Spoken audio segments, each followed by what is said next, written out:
Ang Pasko ay isa sa mga pinakahihintay na panahon ng taon, lalo na sa Pilipinas.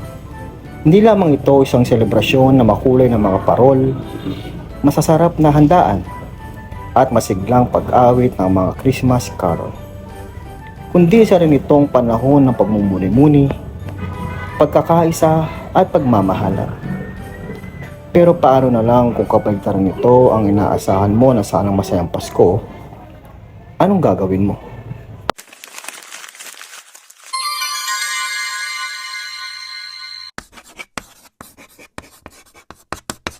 Ako si Karen Dominguez, 20 years old. Nag-iisang anak ng pamilya Dominguez. Estudyante ako at kasalukuyang nasa kolehiyo. Teka, bakit ba ako nagpapakilala sa inyo? Sigurado, pati kayo gusto malaman ng istorya ko, no? Sige, simulan natin sa ganito. Lumaki ako na mapagmahal sa mga magulang ko at sa lahat ng taong nakapaligid sa akin. Siyempre, nag-iisang anak eh. Kaya busog ako sa pagmamahal.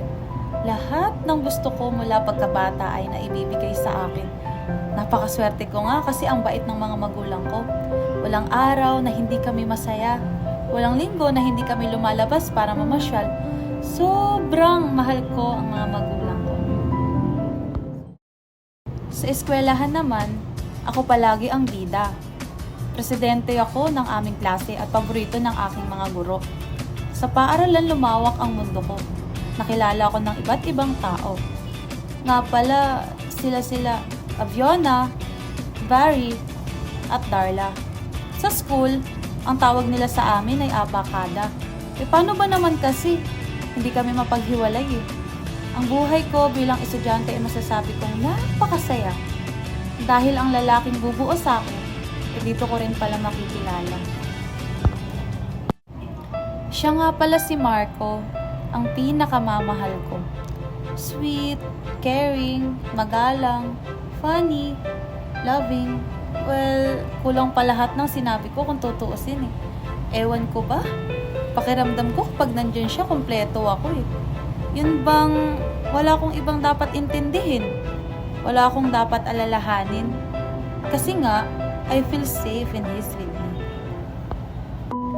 My life is so perfect. For real. And I can say that I couldn't ask for more. Hi! December na rin pala, no? Hashtag, magpapasko ang my perfect life. Sabihin nyo, sana all. Pero alam nyo, nagtataka rin ako eh. Even though everything is perfect, pakiramdam ko talaga may kulang pa rin. Hindi kaya... Ay nako, talaga naman. Pati na lang sa pagtutupi. Ano 'to? Talaga naman, oh. Dante! Dante, halika nga rito. Sumisigaw ka na naman, ano ba yun? Anong ano ba yun? Ito na naman sahod mo? 6,325. Na naman? Ito na naman tayo no? Hindi ka lang pasalamat kaya paano, may sinasahod ako. Pasalamat. O sige. Salamat, ha? Kasi salamat sa 6,325 na dati ay 10,000. Ganon? Ganon ba gusto mo? Anong problema mo? Hinahanapan mo ba ako? Yan na lahat ng sahod ko. Iniingay mo. Ano daw problema? Alam mo kung ano problema? Hindi sapat yung binibigay mo. Ano ba naman yan? Paano tong bahay? Yung kuryente? Tubig? Matrikula ni Karen? Ano na? Hindi sapat yung kinikita ko sa pag-online selling para punan lahat ng yun. Alam mo, kung inaayos mo lang kasi buhay mo sa trabaho mo, sana hindi lang sahod tumataas sa'yo eh. Pati posisyon mo. Diyos ko naman, Dante. Napakatagal mo na sa kumpanyang yan. Ganun pa rin. Papasok kung kailan lang gusto, palaging late. At kung sa tingin mo hindi nakakarating sa akin, alam ko na hindi mo ginagawa ng maayos yung trabaho mo. Oo na, sige na. Ako na ulit na mali. Kahit kailan, hindi na naging tama sa mata mo. Sa ilang taon natin pagsasama.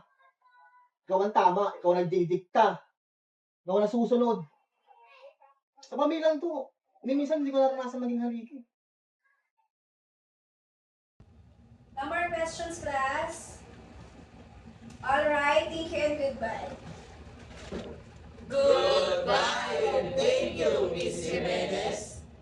Okay, take your seat.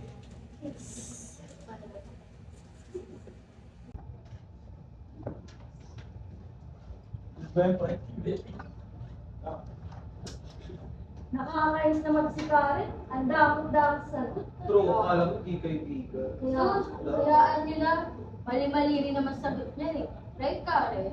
Alam niyo guys, exam kasi natin yun at finals rin. Siguro naman naiintindihan niyo kung hindi ko kayo pakopyahin, di ba? Pinagbayatan ko kayo magre-review doon. Sus, ang sabihin mo, madamot ka lang. Gusto mo lagi ang star. Bakit ba kasi Karen ang damot mo? Bailey, gusto nasadya mo na para sa ating apat, ikaw mas stand out. Girls, tama na yan. Let's cut the drama off. Sabihin na lang natin sa kanya yung totoo. Fine. Anong truth? Ano to, Fiona, Mari at Carla? Anong truth pinagsasasabi niyo? Okay, chill. Ganito kasi yan. Di ka naman talaga namin gusto bilang kaibigan. Sadyang mabait, matalino, at ututo ka lang talaga. Diba, hindi ka na kasi namin pakinabangan, so it's about time na rin to dump you. Tama na! Ayoko nang marinig mo ang sasabihin niyo. Aalis pa ako at magkikita kami ni Marco. You mean Marco, my love? Ha ha ha. Tama na! Abiona! Bakit? Hindi ba time na rin para malaman niya na peke lang ang lahat na pinapakita ng girl ko sa kanya? Tama na! Ano ba? Nagsisinungaling lang kayo, hindi yung totoo! As if we're lying. Let's go, girls, Marco.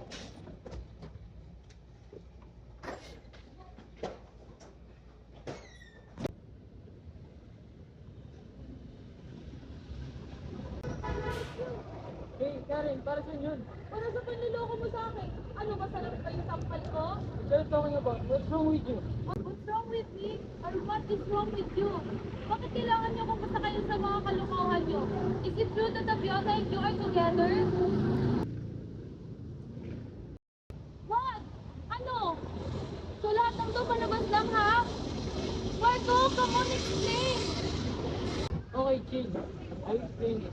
Kasi yun yung mga dapat ito. Kasi dapat ito. Kasi ko pa nga gusto kayo sa mga ganyan na nakalakit na karin. Pinipin, gawin talaga ako doon. Hindi ko naman sabi kaya pero hindi ko ako. No! No, Marco, I'm hurt enough. Hindi mo ako mahal kaya mo nagawa sa akin lahat ng to. Marco, minahal kita ng sobrang pinagkatiwalaan. Bakit kailangan mong gawin sa akin to, ha? I have no more friends with you. Bakit kailangan niyo akong saktan? That's what I'm trying to explain today. Wait! Nasaktan na ako, Marco. Wala na rin kayo sa'yo, sorry niyo. I trusted you with all my heart. And this is what I will gain after all. Wow! I can't believe you guys. That's it! Lord! Pagod na ako sa lahat ng kasinungalingan niyo. And I'm so sorry for myself. I trusted the wrong people. Goodbye, Marco!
Yabang ko pamantin kasi pinagsayabang ko. Masaya ako. Masaya yung Christmas ko. Bakit naman ganito, Lord? Sana hinayaan mo na lang na maging masaya ako nitong Christmas. Saka mo na lang sinalo lahat. Ang ganyan yun, parang ayoko nang maniwala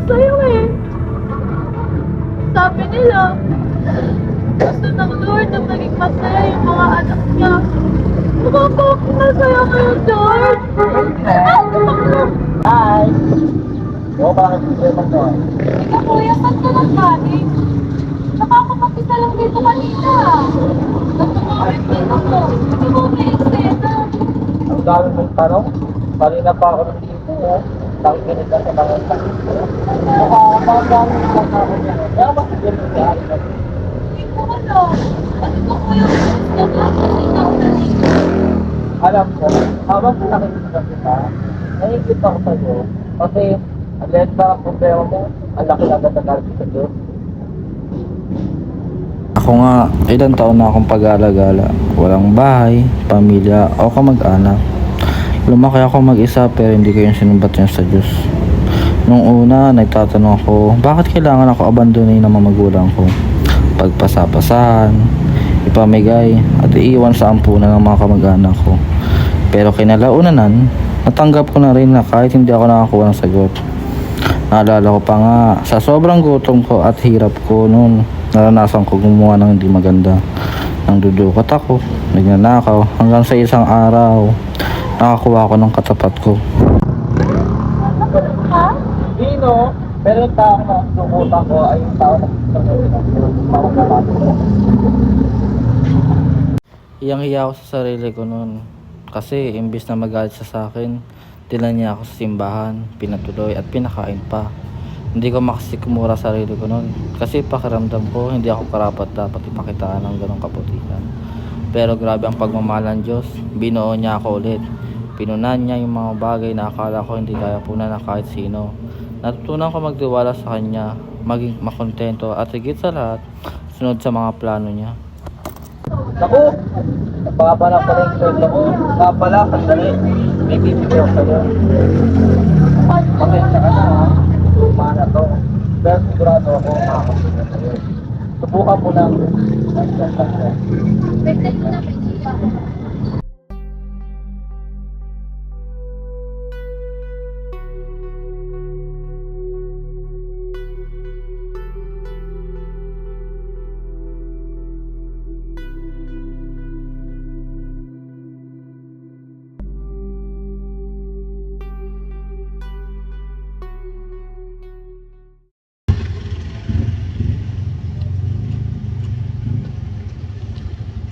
Dante, pwede ba tayo mag-usap?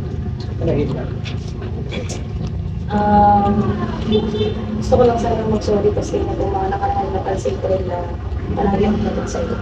So, sorry. Masyado believe ka kung hindi ka okay ngayon sa trabaho. Promise ba ako sa inyo kita? Ito naman, pasaway. Joke lang. Sorry. Alam mo naman palagi ka namin mahalikan. Uy, ano yan? Sorry Talaga. naman ako dyan. Ingit ko. Ay.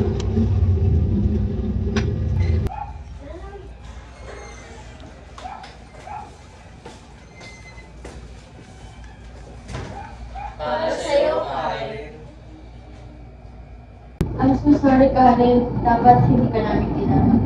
We realized na you are really part of us. Walang kami nung wala ka. Sorry. Sorry, Karen. Tawag mo sa Sorry din, Karen. Lahat kami natutunan sa nangyayari. We were just so unhappy that time. Kaya sana mapatawad mo pa kami, Karen. Just go talaga. Amazing girl. Ano ba kayo? Matagal ko naman na kayo napatawad. At least, di ba, natutunan niyo na yung pagkakamali ninyo. And we all learn from that. Ay, nga pala, sa December 22, invite ko sana kayo. Saan? Basta, I will send you the details na lang. Uuwi na kasi ako eh. Thank you guys ha. Bye-bye! Bye! Karen, Hilda, ito na mag-ina, mabagal yung kumilos. Aba, maghintay ka naman saglit, Dante. Nagasapatos na lang ako. Ikaw ba, Karen? Tapos ka na ba? Opo, ma. Wait po, tawagan ko lang po sila Darla. Hello? Nasaan na kayo? Ah, malapit na. Okay. See you later.